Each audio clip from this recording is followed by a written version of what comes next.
Today, we're very fortunate in having two very good people to tell us about an understanding of Aboriginal historical trauma.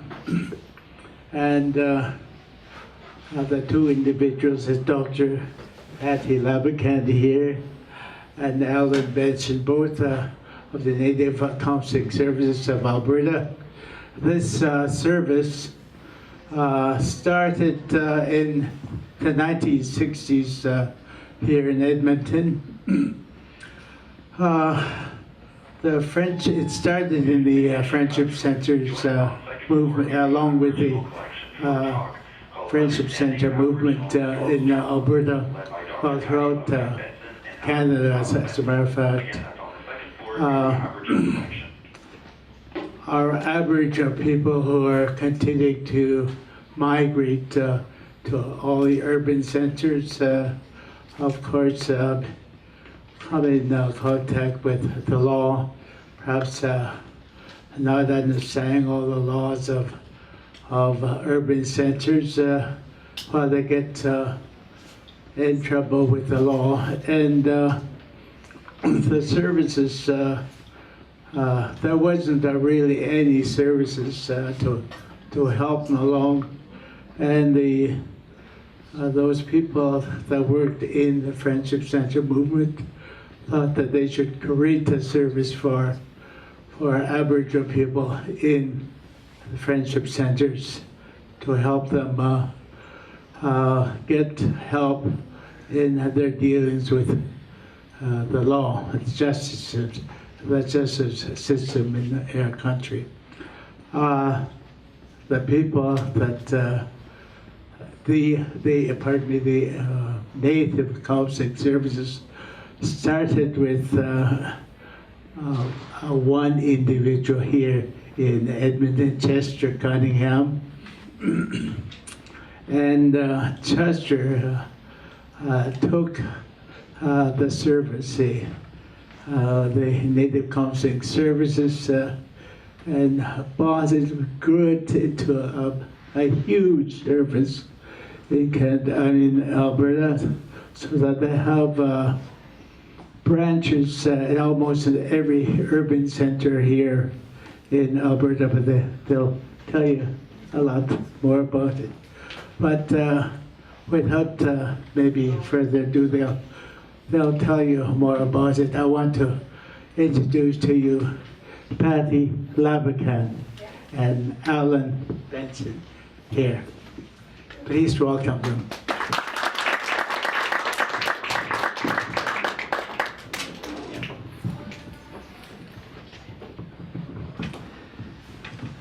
Thank you, Ed.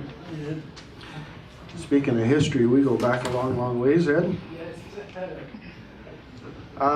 It's a real pleasure to be here, and both Patti and I will share a little bit of what we know about our history and some of the, we're going to talk a little bit about trauma and talking about the movement of Aboriginal people from the rural communities into Edmonton and the impact of that. I am from Treaty 6 First Nations, Beaver Lake. My wife is Métis, where we work together. She's from the St. Paul area.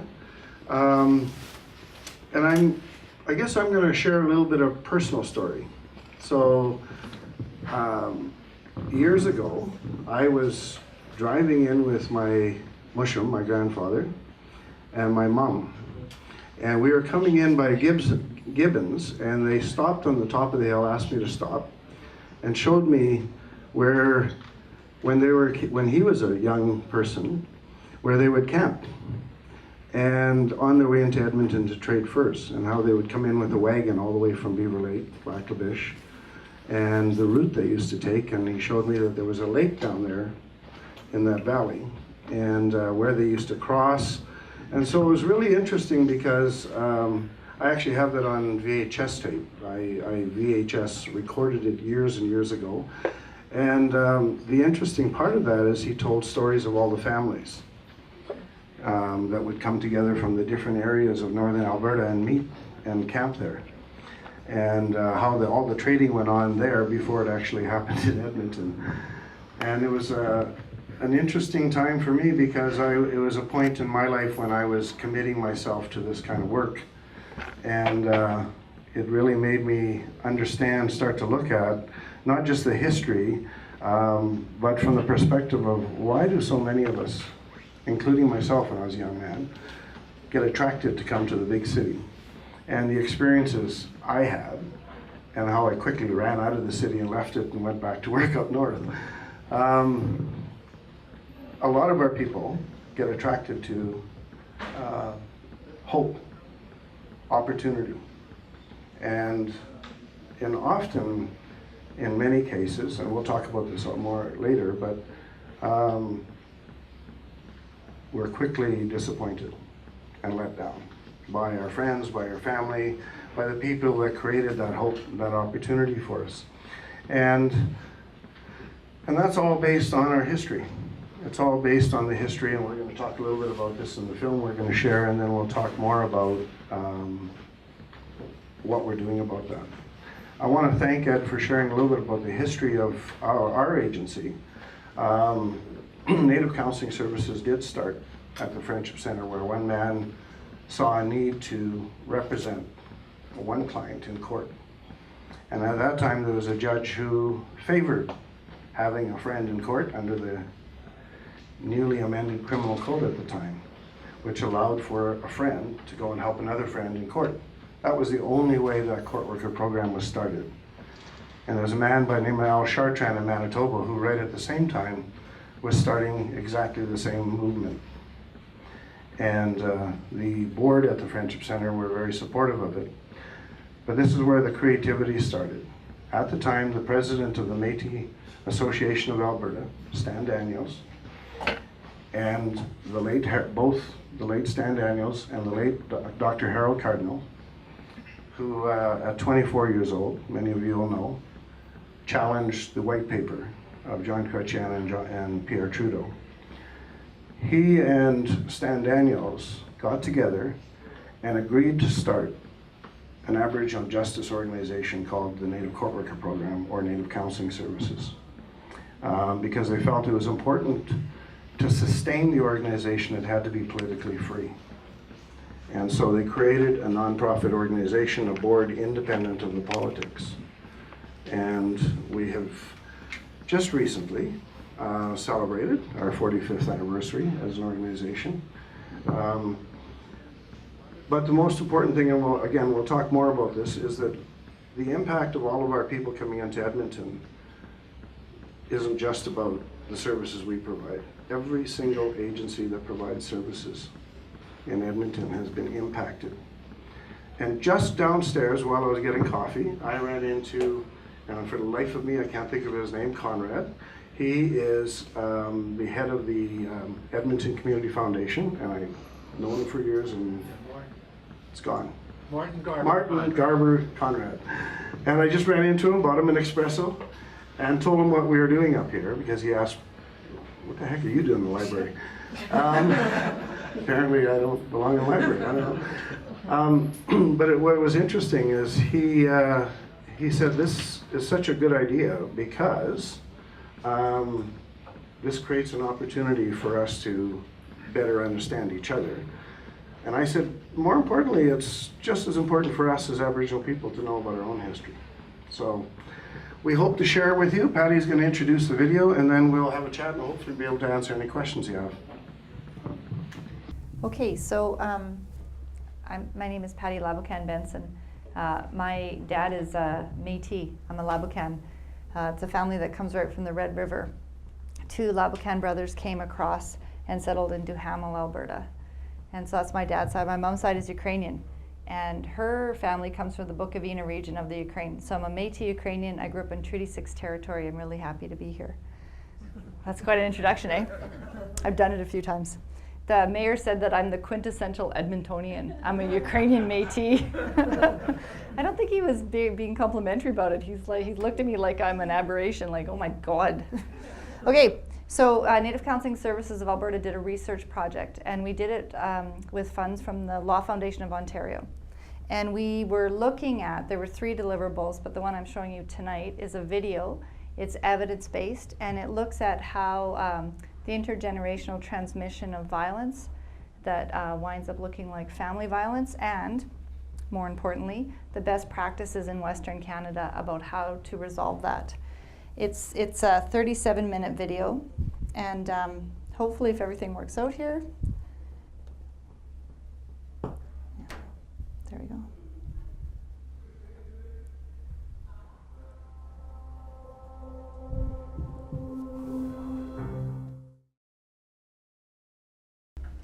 Does anybody have any? Yeah?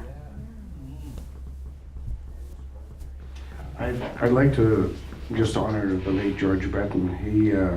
He was an elder that I've known for a lot of years, and he's worked closely with Patti and I and a number of other elders, and been in our home many times shooting film and telling stories and teaching us, and has played a really important part of all of the teachings, in whether it's environmental issues, justice, or family violence.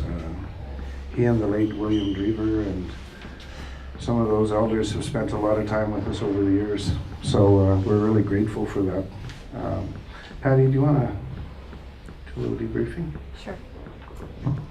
So does anybody have any comments about the video? Anything you'd like to say about what you saw? I'd like to see a lot more people watching a video like this. Yeah. I think it tells us so much about, I'm not Aboriginal, I'm not Indigenous, but it tells us so much about what we don't know. Right. And starts making me want to open more doors. Thank you. Thank you. So the doors do you want to open? Any doors that will give me a glimpse of a world that I'm unfamiliar with. I think we need to take a look at our judicial system as well, for white and non-people alike. I don't think that incarceration is going to work for people. Maybe just right across the board, dealing with the Native people, but also other people that have been through this. And I don't think the Native families are alone in terms of abuse and whatever. Right. Definitely the video puts forward an alternative way of looking at dealing with issues of domestic violence in this case. That if we dig deeper into it, there's more going on than just the crime. And that I like how Rachel says it in the video, that people have to be held accountable for their actions, absolutely. And they need an opportunity to reconcile. Because the idea is to prevent what Kim Mueller, the First Nations police officer, was saying about coming to the same families over and over again. Obviously, what the justice system has to offer isn't working. It's just not it's not creating safety. Incarceration does not create public safety. It's a false sense of public safety. The only way we can truly create public safety is by helping people to get to their core issues, the core of their criminal behavior, whether it's domestic violence or what have you, and getting into that and really doing healing work.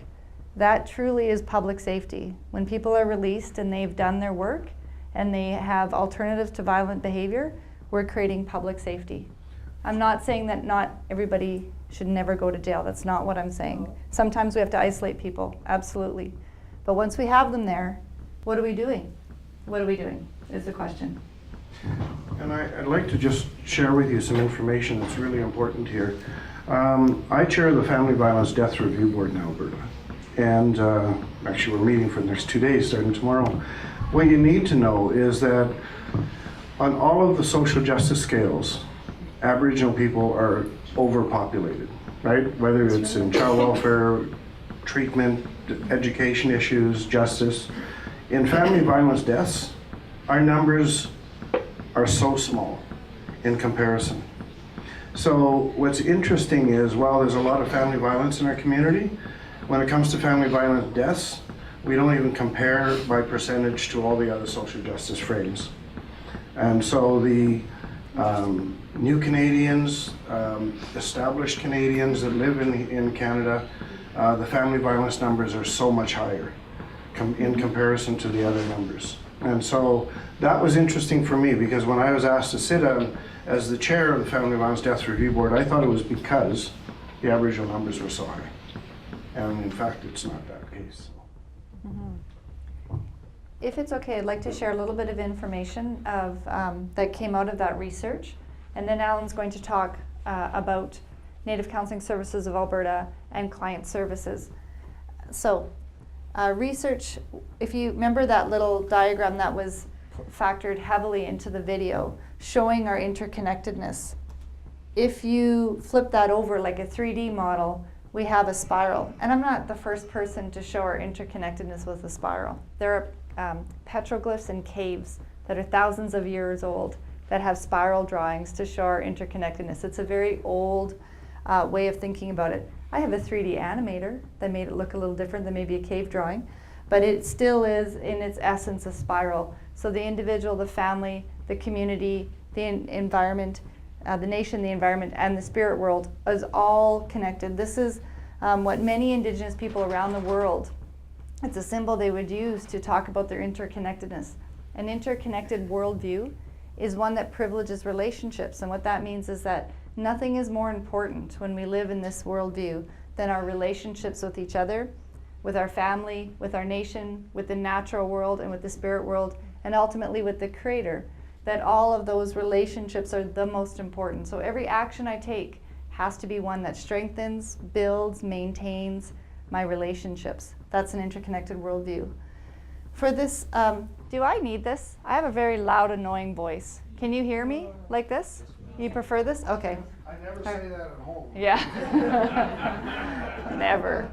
All right. So in this interconnected worldview, the only way to keep that spiral up and whole and healthy, so it doesn't collapse on itself, but up like that, is because, oh, there's those things, is because of the rules. So George Breton, the late George Breton, William Drever, and you saw Fred Campio, they have spent a lot of time, a lot of patience teaching me and the research team, Alan, at Native Counselling Services of Alberta, helping us to understand this. And what they say is these rules from a Cree worldview, the rules are called our Wahkotuan.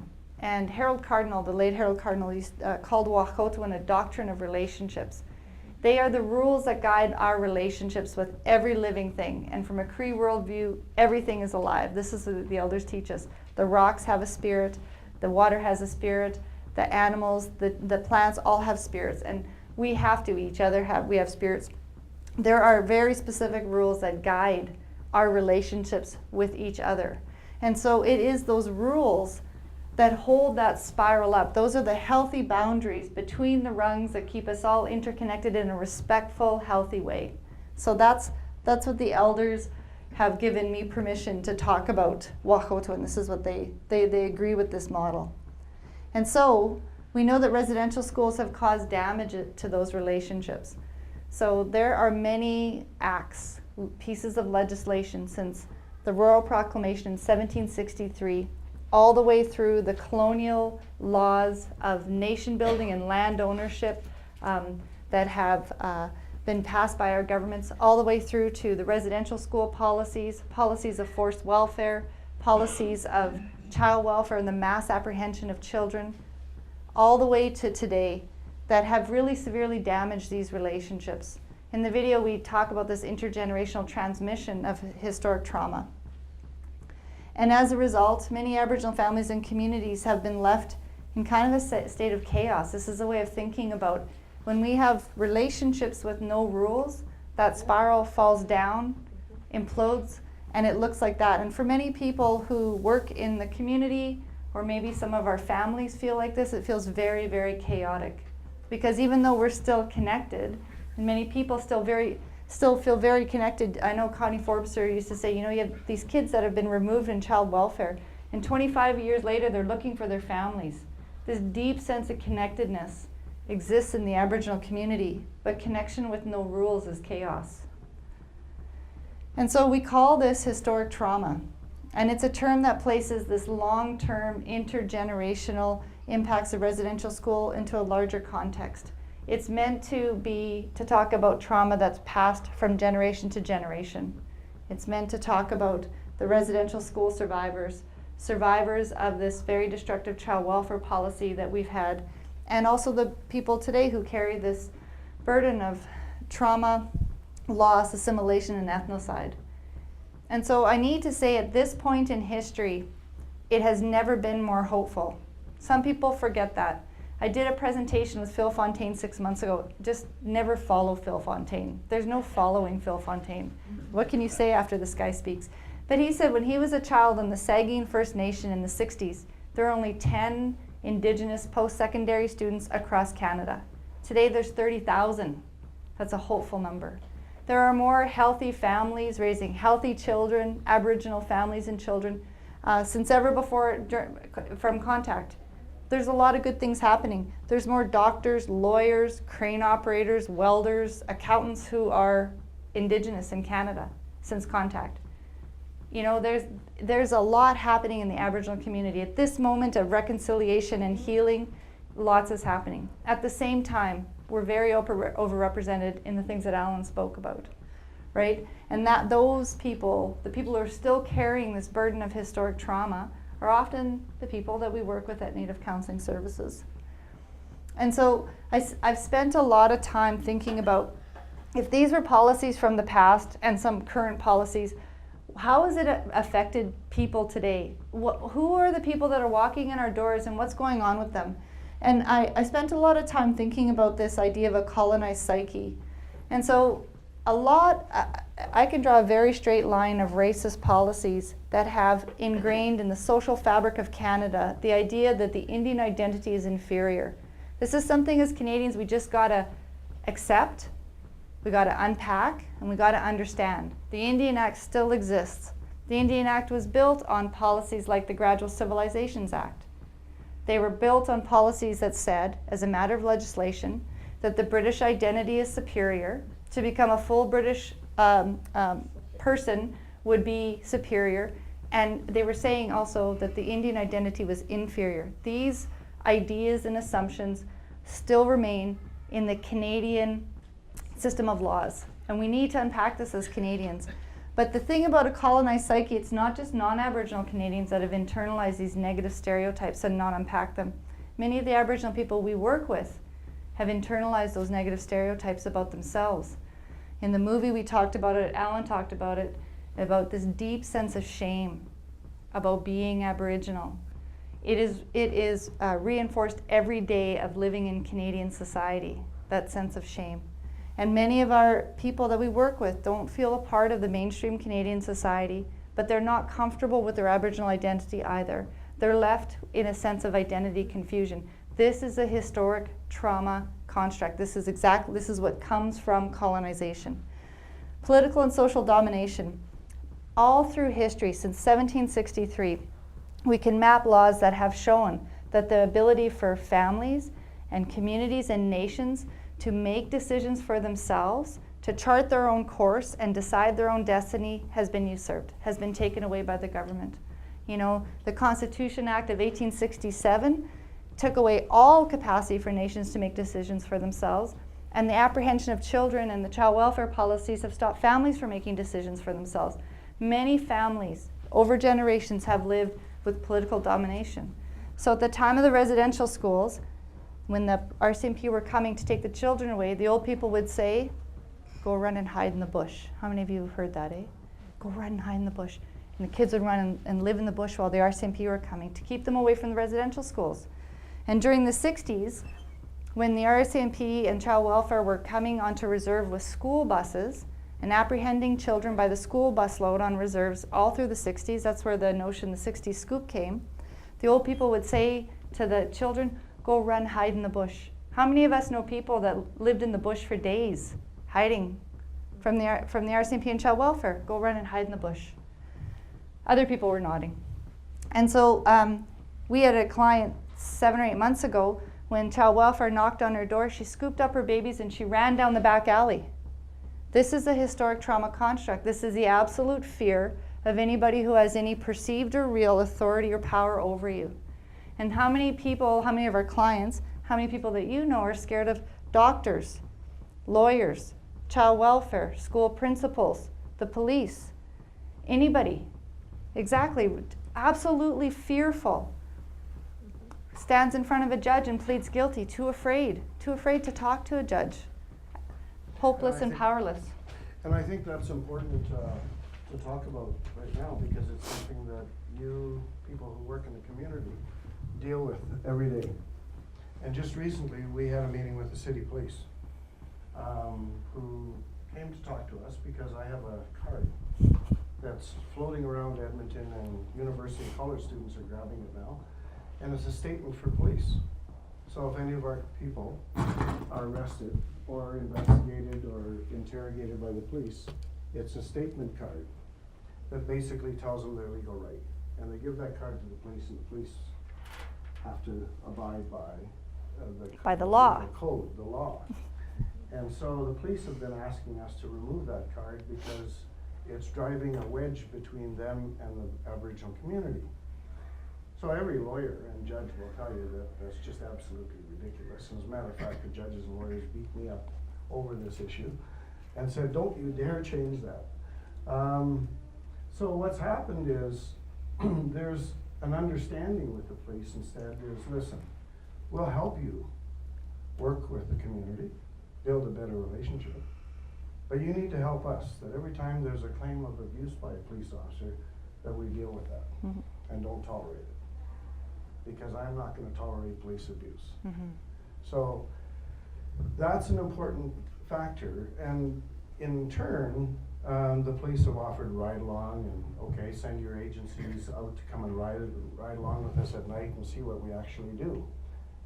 Okay, I'm going to take them up on it, and I'm going to actually ride in all the different units in Edmonton because I actually want to see what happens, because I think I know, but it's time to do it again. The other thing that happens around this is that we often forget how intimidated we are today. I have 200 employees. 80% of those employees are Aboriginal people. And our staff go through some of this very same training and treatment our clients do to help us all deal with our trauma, because we all, as Aboriginal people. And we are a big middle class in Edmonton. The Aboriginal population is huge in the middle class.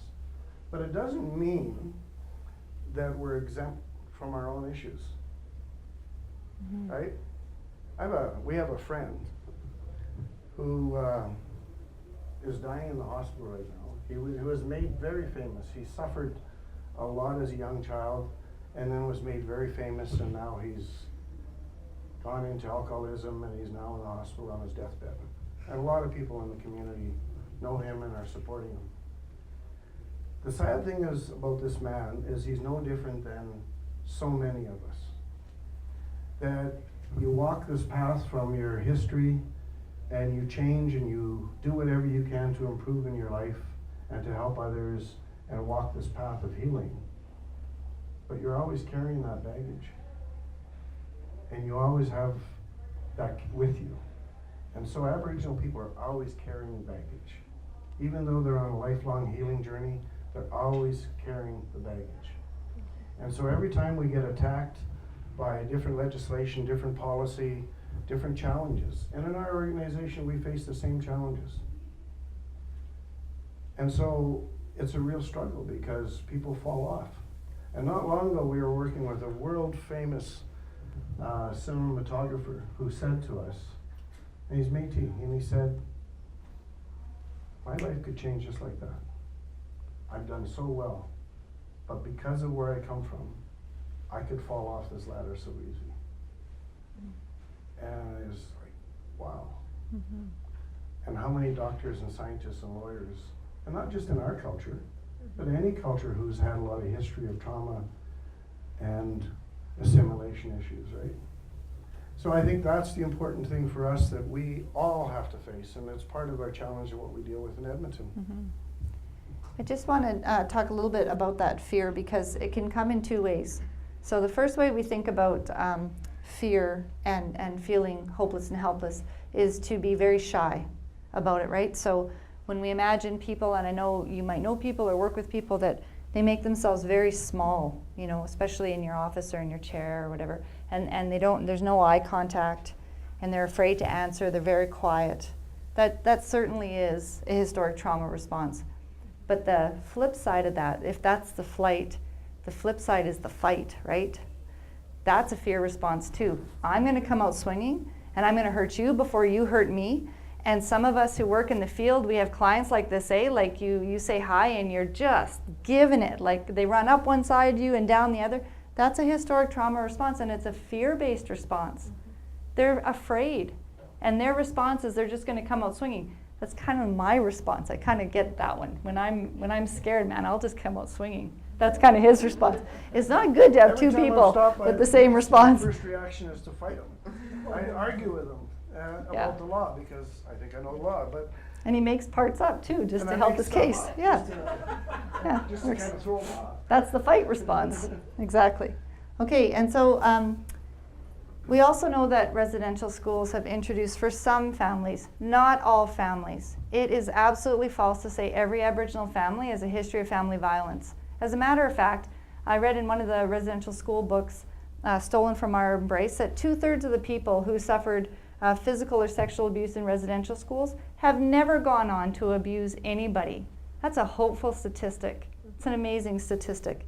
But we know for some families and in some communities that pervasive intergenerational cycles of violence have been introduced into multiple generations of families because of their experience.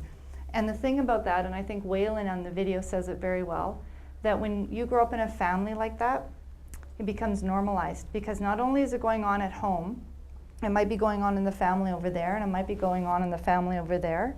And the chief in the Sta'alis First Nation said, you know, there was a woman who'd be downtown with a black eye or a fat lip, no one would say anything. When it gets to be like that, it's very normalized in the community. And so we get a lot of young men and women who are full of this free-floating anger and rage. It's rage that's not connected to anything in particular in their life, but it floats around their body and it explodes out of them like unpredictably and all the time. And you never know when they're going to get into rage. And it seems like the smallest thing can set them off. Those are people who have grown up in very traumatic childhoods, very traumatic family lives. Can I just share something? Please. So, the Taplar Warriors, the two young men that talked there, these young men and women came from the Métis settlements, and it was a pilot project to train them to go back into the communities and work with other kids. They struggled, and still struggle today, because the community didn't support them. Some of the families didn't support them. Some did. Yeah. And in some cases they did really well. The challenge is this: people tried to scoop them up to hire them because of that work they could do. But then they wouldn't allow them to do that traditional practice of healing. They wanted them to just be the token young Aboriginal kid in a non-Aboriginal organization. And so these kids are struggling right now. All these young men and women that went through that training are struggling to find a place. Some of them are doing really well, some are struggling. Mm-hmm. And so we're trying to pick up the pieces with them, and we keep supporting them and helping them. But it's those young men and women that are going to make the change and the difference in the community. Mm-hmm. The problem is there's no real hope for them if we don't get the right kind of supports in place. Funding, programs, that kind of thing. And these are young people helping young people. Mm-hmm. Way more important than us. Yeah. They're also young, so they're still making mistakes. Does anybody remember being 23? So, you know, we can't expect them to be Gandhi. They're not there yet, nor should they be. They're still in that part of their life. Okay, and so if we look at many of the Aboriginal people that we work with, many of the people in our families, children who have been raised in environments where there's no opportunity to form trusting relationships with caring adults. When children grow up in the system, foster home to foster home, group homes, in residential school, they're raised by staff. That is not a caring, nurturing adult. And it affects the way that they grow up and their ability to form trusting relationships. They've not learned positive moral or social codes. They've not learned their Wahkotolan, nor have they learned positive moral or social codes from a more dominant Canadian society, so they're left without. They've experienced systemic racism, chronic underemployment. They've lived in poverty, disenfranchisement. I hope you'll allow me to get to the end of my question. Go for it. It's it's the intergenerational aspect of the residential school trauma that lies at the back of this question.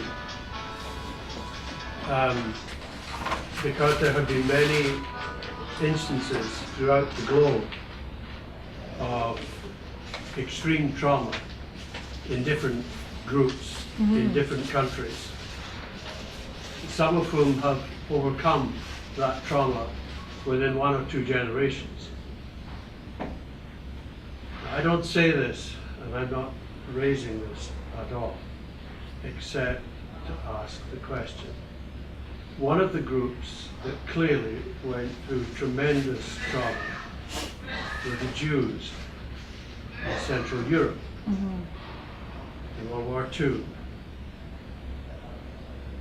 And yet it is the case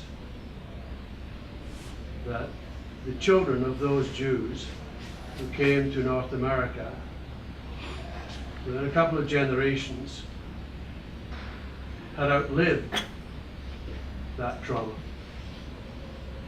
and had engaged fully with the society that they lived in. And that is what makes me wonder whether, realizing I have pale skin, makes me wonder whether it is risky and indeed politically dangerous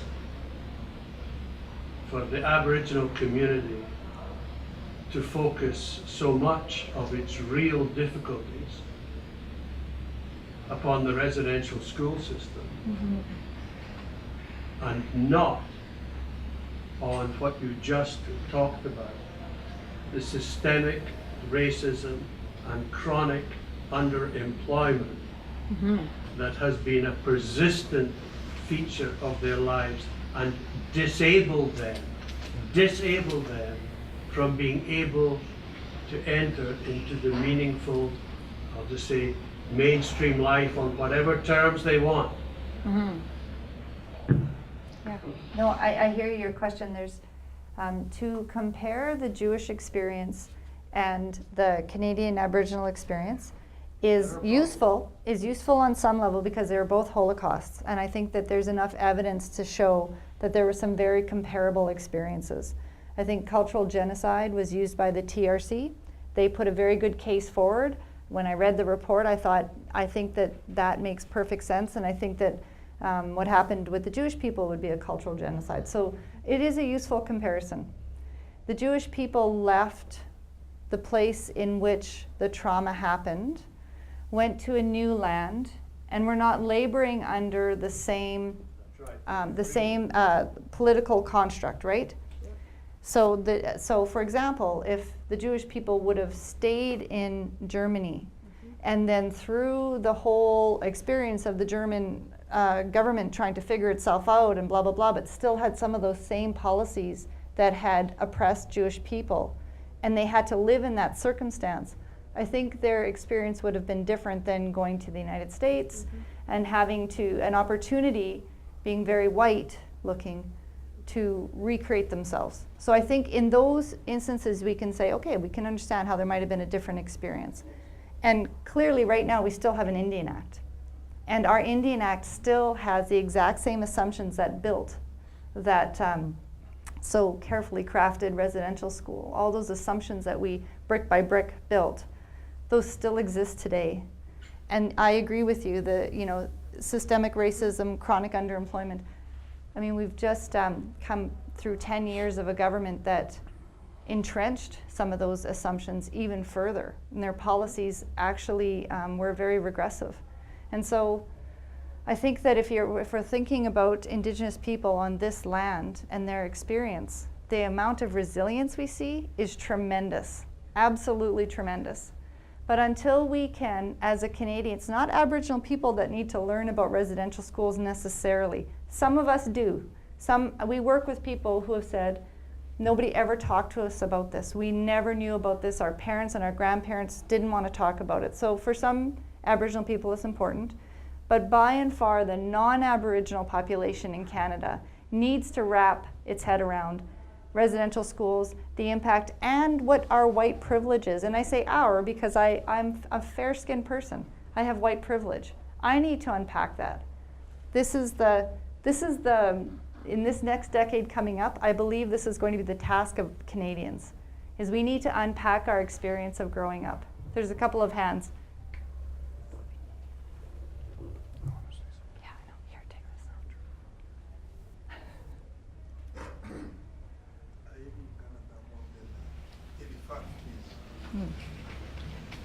And the first thing that I discovered was that what we call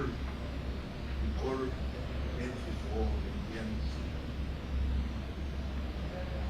they have in many fields the same cultures like Afro-Canadian people, specifically black people.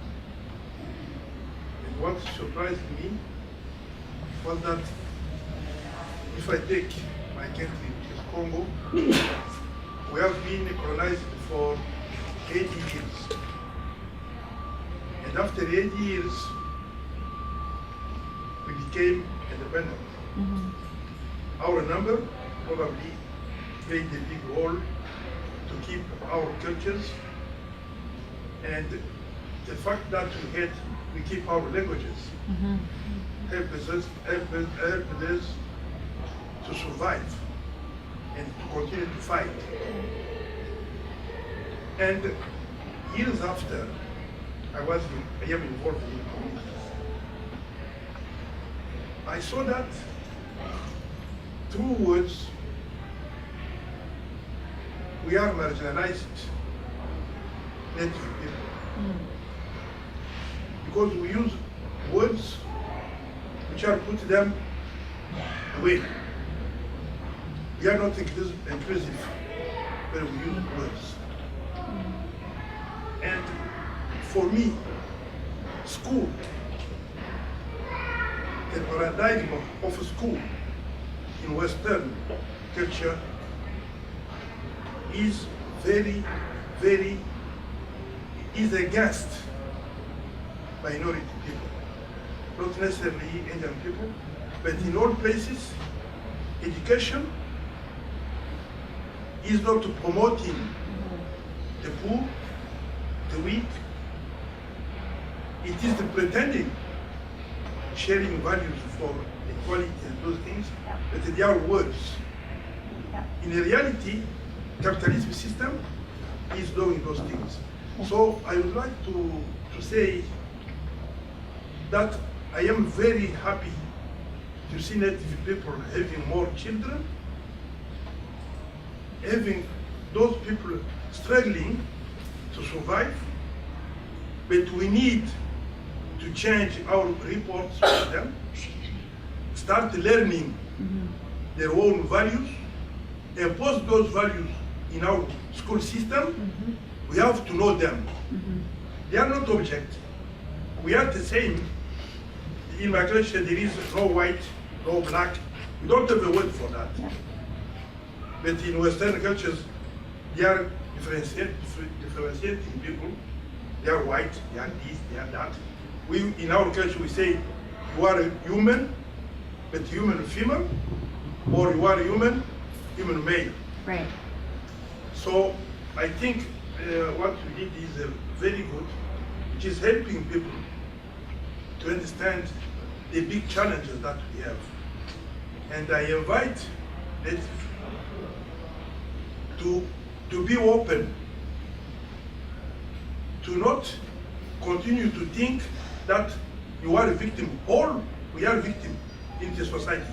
We are victim in different ways. So you need to open your mind. You have a strengthen, you have spiritual things which can change our world. Right. I I agree. will stop with that. I agree. Thank you.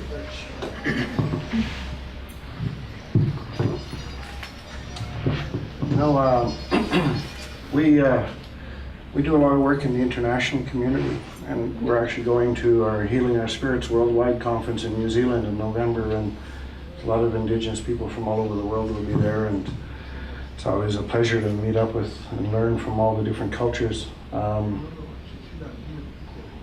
challenge we face in our society right now is that as Aboriginal people, because of our historic trauma, because of our history, we're only starting to sort out and figure out our own problems, our own differences, lateral violence, the political infighting in the community.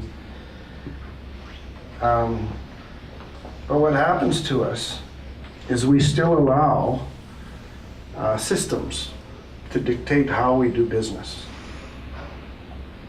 And so we still allow systems to tell us how we should structure ourselves, how we should govern ourselves. So I give credit to the organizers of this, because what you've created is just people It's coming. anarchy. Anarchy, I like anarchists. My daughter always promotes Anarchy. anarchy. Not good with a teenager. Great in something like this. But no, what you've done is you've collectively come together to start creating opportunity without a lot of structure, without a lot of politics. What happens to us in our community is we're dragged down by all of these rules and systems, and politics comes into play. And believe it or not, what happens to us is, and I respect our mayor. His commitment to our community is amazing. Previous mayor with the Accord was amazing. But there's still people who believe, and this government, new government in Alberta, the new government with Trudeau, it doesn't matter. My response is, it's still the same people deciding what's best for us. Too cynical, too fast. Don't you think that's a little too cynical? So- I'm still excited. So, I'm cynical. But, you know, part of what happens to us is we allow systems and people to tell us what's best for us. We're at that age of maturity as Aboriginal community, organizations and people, that we no longer have to do that. And so what we're doing is we're starting to come together with a different voice, a different conversation. And it's about how do we drive change? What do we accept, what do we not accept anymore? I was just going to comment on Bella's comment before about the Holocaust and all that stuff. And what your wife said about being able to move out of Germany and to another country. Us, we can't do that. We were put here in North America, Turtle Island. We got nowhere else to go. This is our land. This is where we were put by our Creator. You know what I mean? So like a friend of mine is my clan brother in Rosa River First Nation in Manitoba. There's a word that we call ourselves, and that's Anishinaabe. It doesn't matter if you're Cree or Ojibwe or any other, you're still Anishinaabe. When that word is broken down, it's in Ojibwe it means where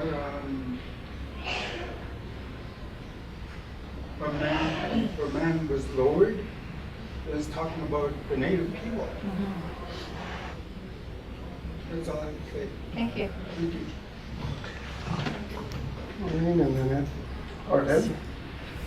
I just want to say that, yes, I've been in this movement since the 1960s. Yes, I've seen a lot of change, and yes, we're still classified as uncivilized, but hey, you know. You might be, not me. Oh, you might be civilized. But what I like what is happening today is that we're living in an age of technology, and that a lot of information and education is moving very rapidly to educate the masses. And I know that, I hope that in another 40, 50 years that we will have become equal in Canadian society. I know that we're very impatient to be still in the dark ages, as far as I'm concerned, in as far as our status in the Canadian society. We're still way behind, but hey, I think that we're moving quite fast into the future. That because also a lot of the world populations are intermixing and coming to Canada, and I was just listening to some comments of the USA politicians. They're afraid of all these the different races inhabiting the United States and Canada. They are becoming the ones that are not the populated. The minorities are taking over in the societies, in Western societies, and hey, a lot of interesting things are happening. We have this mass movement of refugees into Europe right now. Hey, look at all the fears that is creating, and we are going to have to deal. Canadian society has to deal with the influx of 25,000 Arabs in Canada soon. Now, how are we going to deal with them? Hopefully we welcome with Yes, open arms. we welcome. We've always Exactly. welcomed people, but I hope that we are going to be our status in Canadian society is going to improve faster than I feel impatient myself. Thank you, Ed. Marlene? I just have 2 points, and one is in response to the question that was posed. Taking a look at Jewish history and comparing that to where we are as First Nations people today, or Indigenous people today. It hasn't been a decade since the apology from our Prime Minister, and I'm not convinced that was a sincere apology. Yep. After World War II, there was mass acceptance around the world over what happened to Jewish people in Europe. We're just getting people today, within this decade, to accept that residential school actually happened. Never mind all the other policies and practices and laws that restricted us economically, socially, emotionally, physically, and so on. The second thing that I wanted to say is, Ed, you have a lot more patience when you talk about 5 generations from now. I can't make that one. No. You do. I see that in recent years, there has been this bastardization of our culture as a means of accessing funding for programming meant to help our people. When I see organizations who say for the last X number of decades we've been working with Aboriginal people, my response is, well, you're not doing a hell of a good job, because you're still seeing the same number of Indigenous people coming to your agencies. And so what we're seeing is suddenly, especially since the TRC, where agencies are saying, okay, now we have an understanding of historic trauma and intergenerational trauma, so now we're going to tailor make our programs and services to meet the needs of our biggest client group. And yet I don't see the leaders of those organizations at our ceremonies, at our gatherings. I don't see them there. They might hire an elder or a young token Indian to run a program, but there's no genuine commitment. There's no saying, you know what, we're actually not the experts. How about if we turn down that opportunity for funding and turn it over to this Aboriginal organization who has a proven track record of working with their own people? And so that's my latest frustration with all of this, is that, you know, suddenly everybody's an expert at once again, what's needed in our community. And I don't see that as genuine. I see it as tokenism once again. I just to add to that, sometimes service providers get locked into the hopelessness, helplessness, and powerlessness that the client feels. And so Aboriginal people who are dealing with this whole thing that we're talking about, a historic trauma, and the people who are supposed to be assisting in the remedy feel just as hopeless or helpless. And a great example is Correctional Services of Canada, knowing that the population boom of Aboriginal people was coming up, and knowing that the reincarceration rates are going up of Aboriginal people, their solution was to build more prisons, create more bed spaces to get ready for this next generation of young people who are going to be in prison. How hopeless, helpless, and powerless is that? Like, what an awful response. Instead of digging down and saying, how are we creating environments where children are growing up with no alternative but to commit crimes? And how do we remedy that? How do we look at the core issue? Let's build more prisons as a Canada's action plan for jobs? Like, I don't know, what is that solution? That doesn't make any sense. No. So, I mean, as service providers, we have to not be hopeless, helpless, and powerless. We have to actually know what the problem is and understand that there is a solution and that we can work towards that. And I know Alan's been... Well, that's such an important point, because what happens in Canada is we have made this an industry. Yep, that's right. And, you know, it's really sad, but a real important fact for you. $78 million in the last 8 years has gone to non-Aboriginal organizations serving the Aboriginal population. In Alberta? An increase of 78 million in Alberta. An increase of 3.4 million went to the Aboriginal organizations over the same time period. So my retirement plan is to get away from Native counseling services and actually start picking a battle here, because this is battle lines drawn for me. Only because our numbers are still going up, right? And more money is still being spent. So somehow we have to be able to, as Aboriginal community, take better control of where the money's going and who's serving our population. Because it's no longer acceptable just to take any service from anybody. So that's important. Karen. Sorry. There's a gentleman over there. Okay. Oh, yes, there is. Way over there.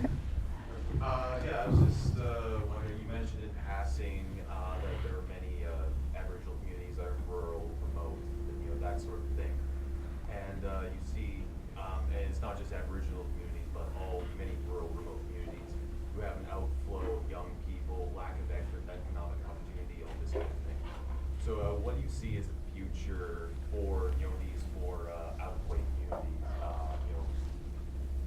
Is there hope that conditions can be improved, or there can be a different way of, you know, a more sustainable or less dependent relationship towards that? Well, I was talking to a friend of mine who worked, First Nations guy who worked with Aboriginal or with Indian Affairs. I'm not sure what they're called now. They change the name every year almost. And he was telling me that the numbers are actually going down on average, the amount of younger Aboriginal people leaving the community, except for post-secondary. Because of the industry has committed, especially in Western provinces, has committed so much to their agreements with First Nations for job creation and job training that there are more people actually staying in the community. Now, we don't know if that's a short-term measure or what, right? But, so I'm not sure what the long-term issue is going to be around that and how that's managed. Partly it's by leadership, partly it's the partnership with industry, and partly it'll be a government, part of the government strategy. So I'm not sure. This gentleman first, and then Karen, and then that lady. Yeah. No? Okay. Or you're just pointing. I think I lean a little. I think a little bit lean a little bit more to your side than being cynical and such. But Oh, come you on. mentioned you were with some organization or something about death. You were saying that the numbers were low for deaths in the family. That's among that. How does that? But my reason for asking that is because the RCMP reports state that in regards to the murdered and missing Indigenous women, that most of these murders are caused by the Native men. Wow. But you mentioned that the numbers are low in that regard. Yeah. So when it comes to identified family violence related deaths, the numbers for the Aboriginal community are in fact low in comparison to all the other statistics for Aboriginal people. I'm not sure how the RCMP get that number. For a whole lot of, Well, especially because they okay, haven't properly so those are the investigated. ones that they've actually solved. They say that 77% are known to the person. Not necessarily a Native man, Yeah, it's but just known somebody to that the knows person. them. But So those it are could be the a John that knows somebody, it could be a neighbor, it could be. But there's a big portion that are not solved. Yeah. So when the RCMP came out with that very quickly, there were many articles critiquing that. But you're right in saying that the family violence statistics across Canada for Aboriginal people, there's more women who are twice as many women who are Aboriginal reported that if they had an intimate partner, that they experienced domestic violence. They're twice as likely to be beaten, strangled, threatened with a weapon, fear injury, or fear death. But when it comes to the actual deaths in Alberta, the statistic is lower. So partly what you're saying is correct, but when it comes to the Family Violence Death Review Committee and the stats they're looking at in Alberta, the actual number of deaths are low. It doesn't mean family violence isn't high. Right. And I would like to get a hold of those lawyers you were talking about, because the lawyers I talked to, they want me, I was accused of something that I didn't do just recently. And everybody I talked to was trying to get me to plead guilty. Yeah. Get it over with. Yeah. Small sentence and whatnot. I'll give you my business card, you call me, I'll have a court worker deal with you. Yeah. Not a problem. Oh, hold on, we got out of order. Who else was it? This lady here and Yeah. then the gentleman right Yeah. behind. The point I wanted to make, and I think this is a high point for the Indigenous community, is the Silhouette in Lower Mainland, British Columbia, won this massive court decision, Supreme Court decision, giving them much more control over what is going on on their traditional lands. And then recently, in today's paper, Onion Lake in the federal court got the court's agreement that they are not bound by the federal government's legislation to force them to disclose financial information. To me, the Indigenous community has an opportunity, and I think our Supreme Court Justice has given us that signal, where she's basically talking about cultural genocide. And we know that the courts have, by and large, more recently, provided advantageous decisions to Indigenous communities, bringing different issues forward. I think that this is an opportunity in terms of fighting what is going on.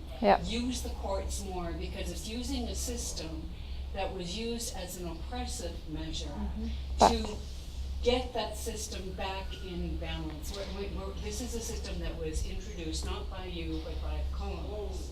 But that being said, when I see these victories, I'm thinking, my God, here's an opportunity.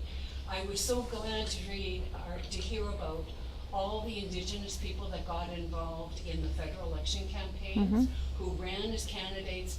From my perspective, this was an incredible achievement that is long overdue, and I can only say I hope I see much more Can I talk about the courts? One of the problems, though, with this, the idea of a Supreme Court decision as a solution, as exciting as it is, there's two challenges. Number one, it's incredibly expensive. And especially, let's look at hunting and fishing. The previous government took the legal fund away. And there used to be a legal defense fund that Aboriginal people, Or gay people could have access so that they could bring things through the court. They took that away. And so, but the problem is they're expensive. Very few people get to take their stuff through the courts, and it takes a very long time. Relying on the Supreme Court to do what every Canadian needs to get our head wrapped around is just a really expensive, laborious way of doing things. We could move this needle so much faster just by unpacking our own, excuse my language, shit. If we would just unpack our own stuff. And we each have MLAs, we all have MPs, brand new ones. Get on their doorstep. Talk to them about what they're doing. We can do so much more than relying on a Supreme Court decision. Here's the second challenge. In 1999, we need both. But in 1999, the Gladue decision was made. Gladue said that Supreme Court judges, any judge, can make a difference in the overrepresentation of Aboriginal people in the federal prison system by changing the way they sentence. They said that there is systemic racism and discrimination across the board in the criminal justice system, and judges can do... It was in the criminal code for every Canadian. For every Canadian, but they looked at the special circumstances of Aboriginal people. That was 1999. Aboriginal people at that point were 12% of the entire federal prison population. 12%. It was called a crisis of overrepresentation. In March 2015, 24.5% of the federal prison population is Aboriginal. There was a second Supreme Court decision in 2012 saying, you know what, folks? Ipali case. Ipili case. And Gladue, Ipili. Jeez Louise. She's Métis. Yeah, exactly. But Ipili said that folks, you've got to get your head screwed on straight. Judges, you're not doing what Gladue said. There was a Supreme Court of Canada decision, and judges just said, you know, that's interesting, but that's kind of what we do already. No thanks. No thanks. The Supreme Court is not the hammer that it should be, because every day judges are making decisions, thousands of cases every single day, that Aboriginal people are standing before the court being sentenced, and the judges are making crazy decisions like, you know what, you never went to residential school, you don't get a Gladue. Or you didn't grow up in a family with trauma, you don't get a Gladue. They're making all these weird determinations based on what they think Gladue is. So let's not wait for the next Supreme Court decision. But Alan. I reply to this. Yeah. I don't want to suggest Yeah. that everything will be fixed that way. I'm not True. suggesting. I'm suggesting it's a step in the right direction, and I think our collaborative actions among Canadians will make a difference. But I think agree. it's something to think about how we move forward. Yep. How can we move forward? So, that, you know, it is important to get the court decisions right. Part of it is relationship building. Like on fish and wildlife matters, for example, I'm a traditional hunter. I teach my boys the traditional ways. We hunt and fish properly. We do ceremony around it. We share with the elders. Last year in my hunting camp, I brought Fish and Wildlife out and did a shared video with them. What is it called? It was Common Ground. Common Ground. It was just released on YouTube. It was about Aboriginal hunting. So Fish and Wildlife and I decided we were going to try to improve the relationship between Aboriginal hunters and Fish and Wildlife throughout the community, trappers as well. So we did a video. We had Fish and Wildlife come out, did a video with them. That very night that the senior officers left my hunting camp and the film crew left, at midnight, 3 Fish and Wildlife officers raided my hunting camp at midnight. So, and I, of course, my brother's a lawyer and he was there and I was there and I took them on. I made them ask for permission to come into my camp because I'm on traditional land, it's my home. I made them follow all the rules, not according to the law, according to my law, right? So they asked me, you know, about my treaty card, and I said, well, hang on, this is the last time you'll ever see my treaty card. Because the onus isn't on me to prove I'm a treaty Indian, the onus is on you to prove I'm not. The Creator gave me this gift, not the government of Canada. So It's the worst kind of Indian to run into in the the bush. worst kind of guy to run This into guy, in the bush. worst kind of guy. And this year they're in my hunting camp again, right? And I wasn't there, so my brothers, told them it was my camp and gave them their treaty card, and then they came to look for me, and I was on my way back to camp. They knew that. And they know my vehicle. They know me because I phoned them and I left a message that here's our license plate numbers. We're all in this camp hunting out here. If you get any complaints about somebody having an illegal animal, it's us. Save you a trip, basically. Right? So they knew I was out there. They purposely drove their vehicle at 60, 70 kilometers an hour, stopped in front of me, ran out of their vehicle towards my vehicle. I wouldn't stop. I made them walk or run 50 yards and pulled my vehicle over. And he said, why didn't you stop? I said, I don't have to stop for you.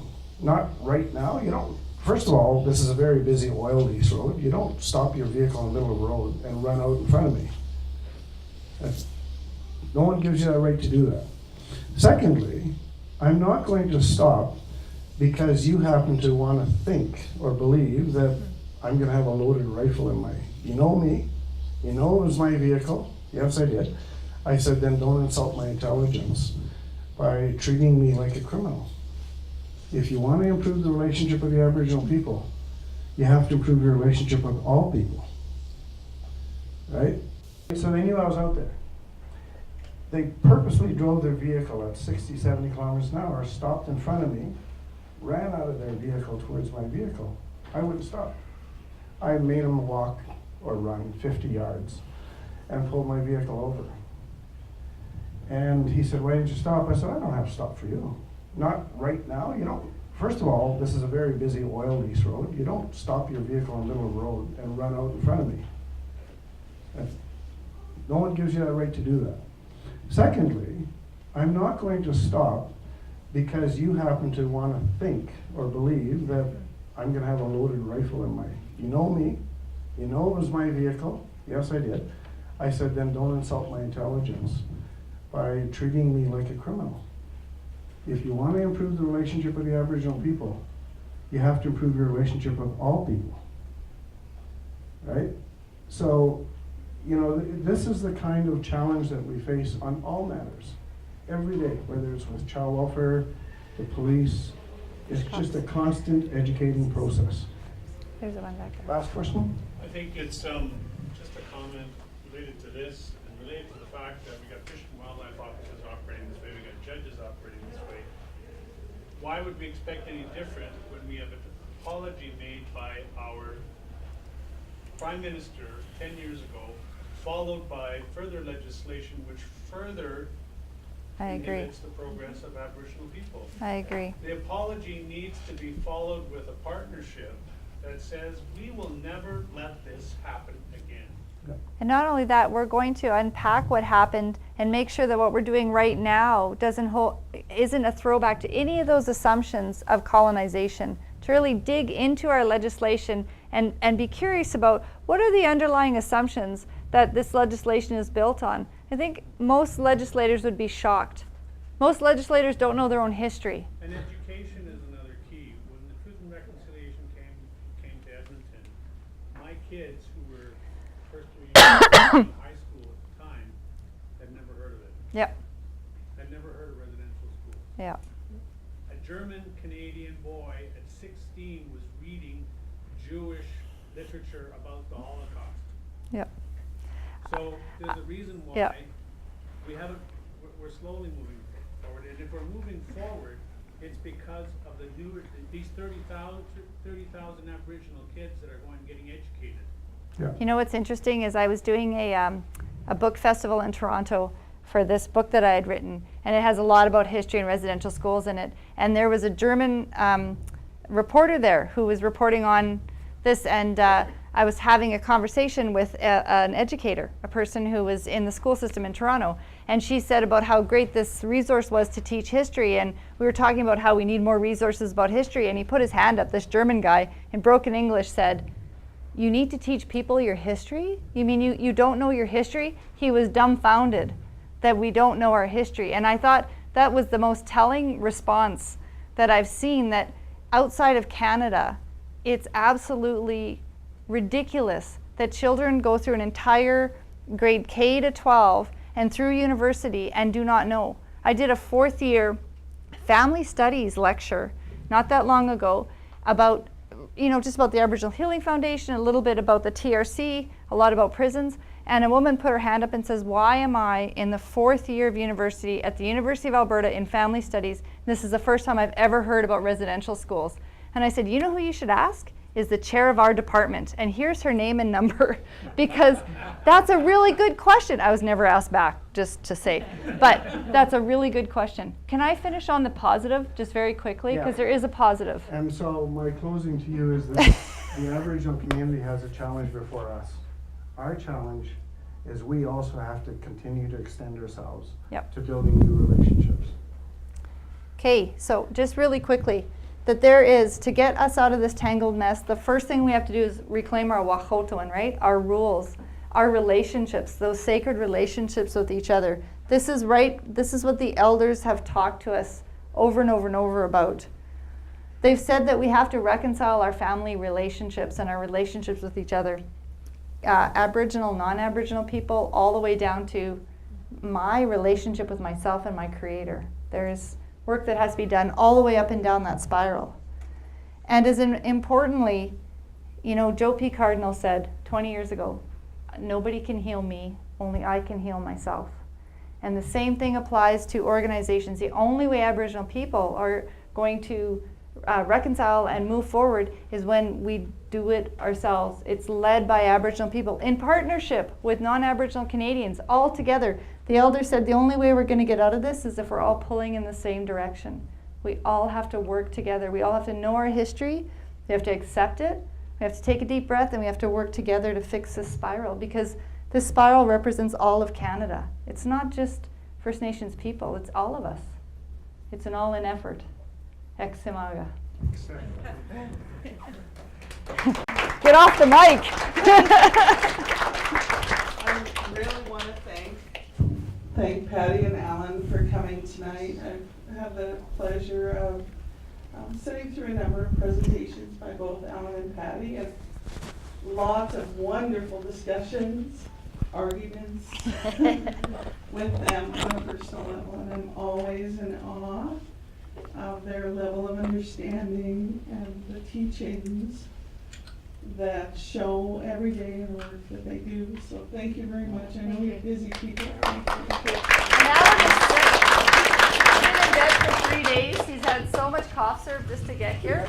The fact that he had a coherent sentence, I think, is awesome. It was so sick today. A couple other things. I just want you to know that, when Alan talked about, there are many Indigenous people who are successful in their own way and thriving, yet can still be impacted by historical trauma. I just want you to know I sat there tonight with tears coming out of my eyes, and I've seen this film many, many times. It impacts me. So I'm sure that there are people here that have been impacted as well, and I just want to point out that we do have some wonderful people here that are able to be a good ear or a good support if you need it. Larissa Kreider is a social worker with the city. Elder Ed LaValle is a wonderful support as well, and Karen Bruno as well. So if you need someone to talk to after, they're here for you. I just wanted to introduce Karen Bruno. She's one of the Amiskwaciy History Series committee members who's going to wrap up by just talking a bit about our next session. So thank you for all coming. I really appreciate you guys coming. I'm the one that's tweeting and Facebooking, all the information and the pictures. So we do have a Twitter account, we do have a Facebook account, we also have an email address. If you guys have any suggestions, ideas, anything you guys want to hear about in history of this area, let us know. Our next speaker is going to be next month. There's posters on the table over here. And our next speaker is going to be Terry Lusty. He's very well known for his photography and his history, his knowledge of history. He's going to be talking about the Friendship Center movement And that was a movement that was done in the late 60s, early 70s.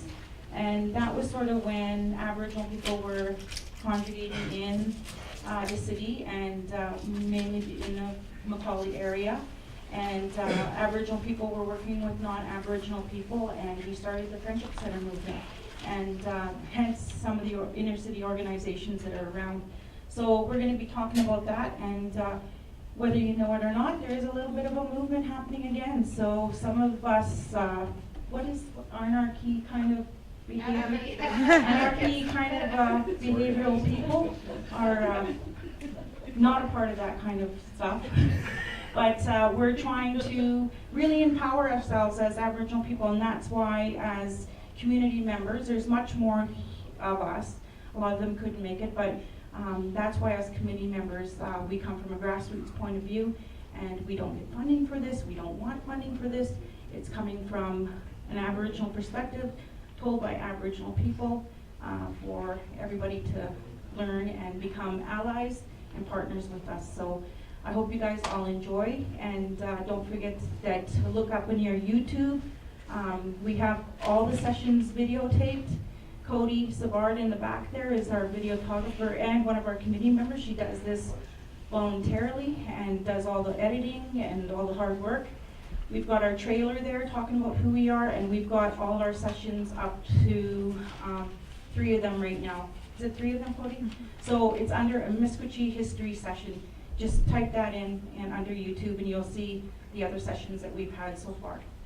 So I'm glad you guys came. Please spread the word. The bigger, the better, the more. Makes us feel good. Thank you.